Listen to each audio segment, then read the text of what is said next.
bell. At this point, it should be over. They should be going back to their corners. It was a very long round. The bell was Number late. one. Secondly, finally, when the bell rang, Elijah Tillery stuck his face out, and Riddick Bowe just hit it. And you see Rock Newman getting involved in this. Both of them almost falling over the ropes. The fight when Bear unmasked a man called the Ambling Out as little more than a muddling mediocrity whose record of 76 wins with 59 KOs was more than somewhat suspect. From the first round on, Bear was able to keep the Man Mountain in front of him at long range. Then cross over his bazooka-like right, flush on the soon-to-be ex-champion's jaw. And Bear drove a terrific right to Carnero's face, and Carnero went down for the count of one. Carnero is down again, and Carnero is up, he is down again. Bear sails into him, Carnero is on the ropes down, a left hook and a long right, and Carnero is down and he is being pushed away. Carnero became a canvas decoration, going down a total of 11 times, sometimes even pulling Bear down with him as he tried to hold on to something, anything. As Carnero went down again, Bear went with him. And every time he was taken down by the fallen Carnero, Bear would holler, "Last one up's a sissy." Finally, with nothing to keep him on his feet but a big heart, a helpless, stumbling Carnero appealed to referee Arthur Donovan to stop the fight in the 11th round. Carnero is almost through, though. Nobody can do it. And finally, the referee motions Bear to his corner. Donovan mercifully called a halt to the most one-sided fight ever. Those things like that, it irritates you good. That is one of the most grotesque things I've ever seen on a prize fight.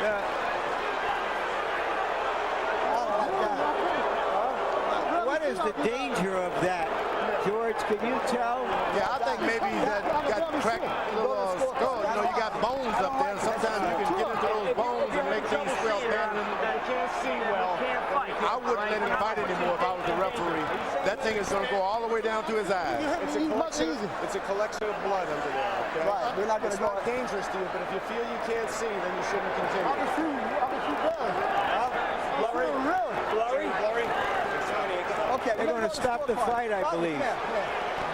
Here's the butt. Once again, that's the clash of heads which produced the swelling. That's the second one. You can see the swelling begin immediately after that clash of heads. I mean, the swelling has already begun within seconds there after the clash of heads you saw in that replay. And yes, you're right, George. That was the second one. Yeah. That was not the one which occasioned the doctor's first visit over to Rockman's corner a little bit earlier. It's been non-stop action. Good time. Overhand right. Leonard jabbing but getting hit too.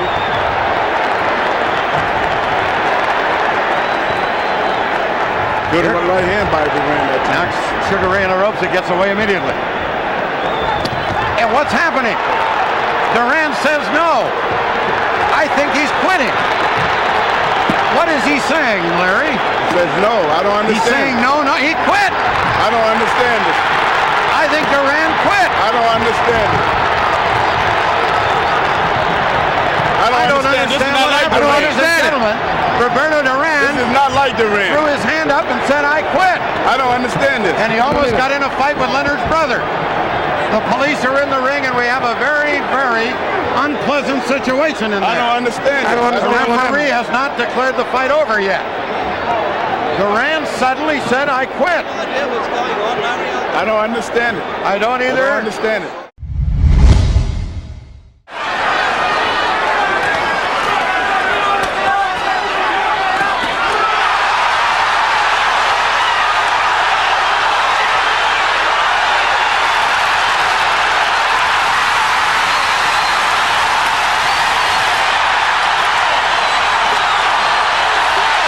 If he gets up, he probably wins the fight. I can't believe it. Unbelievable! Richard Steele stopped the fight with fewer than 5 seconds to go. You're going to watch Lou Duva go crazy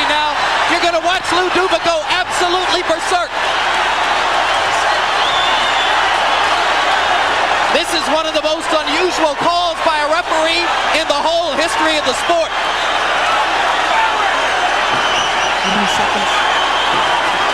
5 seconds left. I cannot believe they stopped that fight. From the point of view of Chavez, it is one of the most dramatic comebacks in the history of the sport. Larry, the official time will be 2:58 of the 12th round. He knocked him out with 2 seconds left.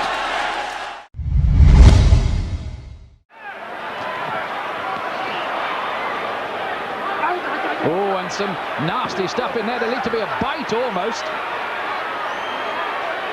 Holyfield is very unhappy. Look at this. It looked as if Tyson bared his teeth at one stage in the exchange. Yes, Bit I his think ear. he bit his ear. That's what Holyfield was in a lot of pain from that. You see the blood on the ear. That was definitely a bite. Well, feelings are running very, very hot indeed in there. Holyfield was outraged by that. Now, what is the referee going to do about that?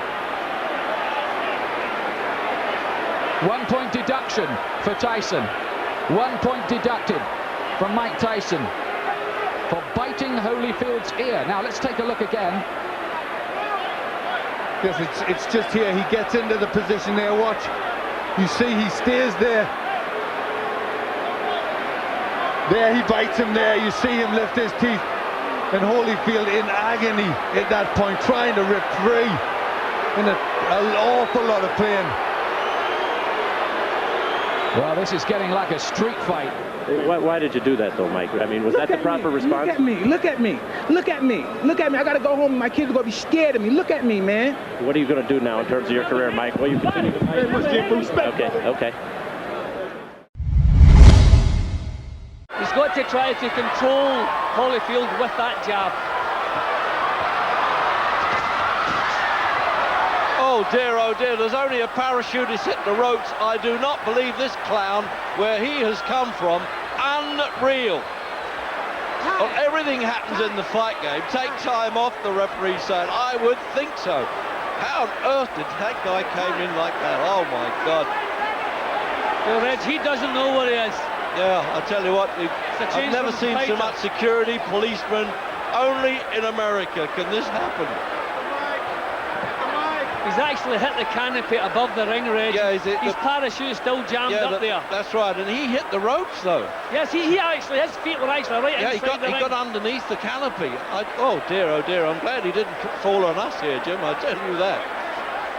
Well, what can we do? That's absolutely ridiculous. See, they've got to pull that parachute down because the people who've paid, I mean, up to $800 here, remember, $100 to $800, they won't be able to see the fight. But I've never seen so many policemen, all like sentinels around the ropes here, waiting for this clown, whoever he is. I tell you what, he's made himself famous.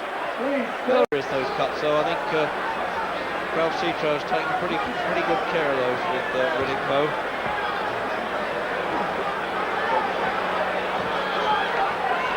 Usually adrenaline swab there, that's all that's permitted by the boxing commissions. Well, Holyfield backing the big man up, Reg, and if he can manage to do this, he certainly shortens the odds that are against him. If he can back Bowe up, Reg, it gives him a chance. Holyfield was saying that before the fight. I heard him say it, that I boxed with him as an amateur. I know things have changed since, but if you put pressure on him, you've got him on the run, Bowe, you can win the fight.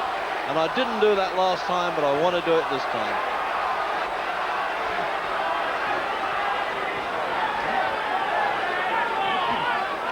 Bowe is actually looking a little bit looser, Reg. His defences have loosened. Absolutely. He's not quite as tight and compact as he was. I don't know what's going on here, if he's taking a breather or what's happening here, but he's going to have to tighten up and try to take charge. I wonder if already he's feeling the pace. That was a hectic round, the previous one. Oh. See, just look out for that. Bowe waits for him to come in and he whipped that uppercut in there. He might not have seen that probably, and I don't think Holyfield did either. Well, it looked to me, Tim, as if some of the spectators started to throw punches at him as he fell down onto the ground. Did you see that? Oh, yes, I certainly did. Yeah. It looked like they were really doing a job on him. Well, he landed on the ring apron.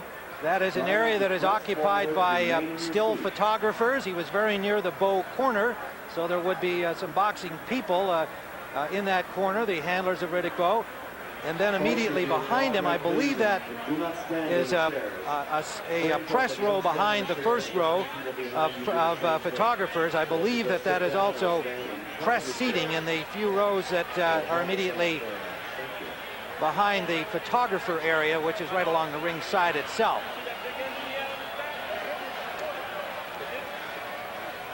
Well, we're going to show you once again the landing here. You see the fighters see it. Now he's hung up on the ropes here. He's landed literally on the top strand. Obviously he was trying to land in the ring. He's hung up. Now he's being pulled down. And this is where, all right, now we're seeing that it would appear that the injuries came from this reaction by the people there. In fact, we see one man swinging a radio. And you can see the parachutist now, the skydiver, slumped down from apparently a blow. We won't, again, speculate further on exactly how the injuries occurred, just what you can see on the screen.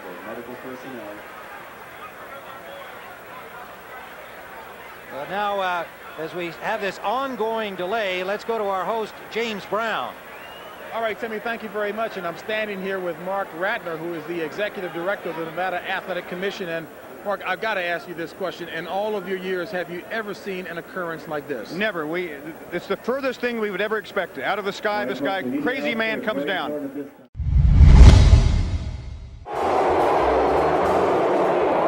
A couple days prior to the fight, it had been set up that if Liston wins, I fight Liston. If Ali wins, he fights Patterson. The fight took place, and Liston takes a dive. Son of Liston said, all I care about is the do-re-mi. And so he was telling me then he was boxing strictly for money. It wasn't like he threw a fight. I'm just fighting for money. I mean, to me, he just didn't fancy the fight. He knew Ali was just too fast, too quick for him, and I think he swallowed it. Liston was scared to death of the black Muslims. He was threatened by the black Muslims, and he took a dive. Everybody knows it. I knew it, and I was quite vocal about it in the ring after. If Liston would have lost legitimately, I'd have no qualms, you know. Melvina Lathan, 97-93, all for the winner by unanimous decision, Richard the Alien Grant. So Butler's number 8 ranking is going to take a hit. Richard Grant in the mild upset, a unanimous decision victory. Oh, look at this. Butler. Whoa! Butler just ran across the ring. Butler just went over there and sucker punched and knocked out Grant. Oh boy. Terrible. And the new commissioner, Ray Kelly, will do something very, very enforceful here. You want to talk about Zab Judah and his antics, losing some money in a suspension. James Butler should never be allowed in the ring again. Absolutely. Never. That's assault. That is assault. He should be arrested on the spot. He should be arrested right on the spot. That is assault and battery. This will be the first test for the new commissioner, Ray Kelly, and I know that he will handle this the right way. What a punk, James Butler. And we're going to take a look at it one more time. Richard Grant, unanimous decision win. He turns to Butler to shake his hand, congratulate him. Putting his arm out. Boom! Right there. He was a coward and he couldn't get him during the fight, and he sucker punched him right there. And now Richard Grant is up on his own feet. Now they're going to escort Butler out of here. And they got him. The police are right there. They're going to escort him out. Ray Kelly, the commissioner, is right behind him. He is being taken out, and he should be thrown in a paddy wagon right now.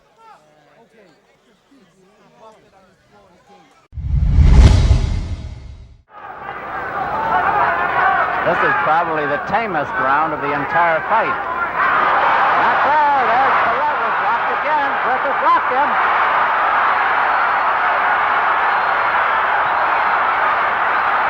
Perret against the ropes, almost helpless. A minute to go. And they're going to stop it. They're going to stop it as Perret sags to the canvas. Perret goes down from sheer exhaustion. Look at him there. As his handler's got his mouthpiece out. Dr. Schiff is coming over to look at him. Perret has collapsed from exhaustion from that beating on the ropes. And Dr. Alexander Schiff of the Commission is trying to get at him.